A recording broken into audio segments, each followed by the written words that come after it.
Surveys are really multifunctional. They're great for getting to know your audience's preferences or using it as a tool for collecting information about potential job candidates. It can be used for customer success purposes, marketing, and even to help human resources. Well, isn't that a nifty tool? Let me show you what you can do with this bad boy. We have the survey plugin. In the survey plugin, you can use surveys to collect feedback from your users, but this isn't the only way that you can use it. I know that many HR companies, for example, use it for recruiting new workers for them. So let me show you how this is done. If this is in the customer service area of plugins, I think that's the best place to put it. And let's just get into it. So first off, you have to type in the title, so I'm just going to write survey for the purpose of this tutorial. The next thing that you have to do is welcome your users.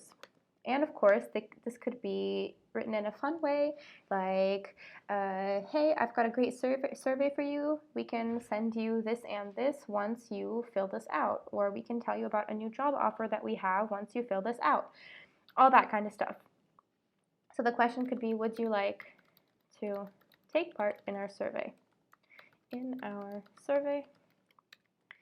after that, you have to configure the button caption. So obviously, yes button caption and no button caption. I'm just going to write down sure or no thanks. And of course, once they start the survey after clicking sure, you'll have a start survey text. Okay, so let's just type in perfect, let's go, just as the platform is telling me to do. And of course, omit survey text is when they choose not to take part in the survey. So if they click no thanks, the message that they should get is, okay, well, come back if you want to, or something like that. Anything that you would like to somehow engage the user to come back to you or lure him back into your chatbot. Okay, so the first question that you can have, well, you can have as many, you can have a few more questions than one, and of course you can do this by adding a next question. So for the first question, I'm going to write down, what is your name? And of course this can be a text answer, image, location. It can also be a file, which I'll get to in a second. It can be a single choice or multiple choice answer. And you can add on choices as you would like them to pop up, for example. And that's it. And you can also add in a question like first name or last name. And if you want someone to give their last name and this is the only thing that they should type in, for example, my last name is Richardson, I would only type in Richardson for the answer to this survey question. And after that, you can add in, for example, something like an email number or a birthday. So I'm just going to say, what's your birthday? And here they can type in their birth date, and this is what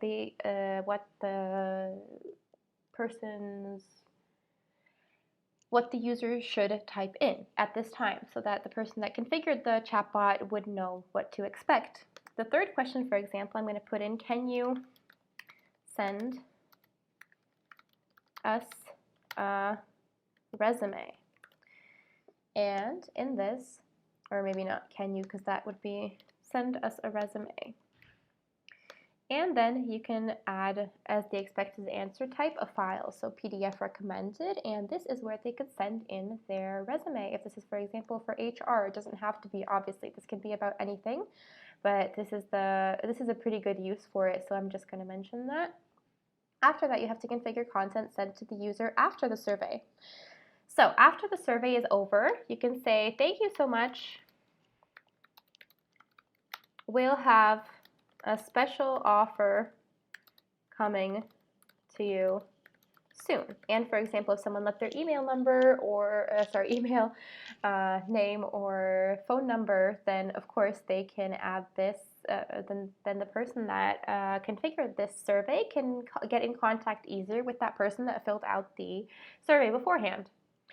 Okay, so that's that, and of course you could also take them to a different plugin at this time and all that kind of stuff. And here you can also enable sending applications to email addresses. So if you want to send this to a specific person or a specific target group or segment or whatnot, then this is where you can do it. And you can also send applications via webhook.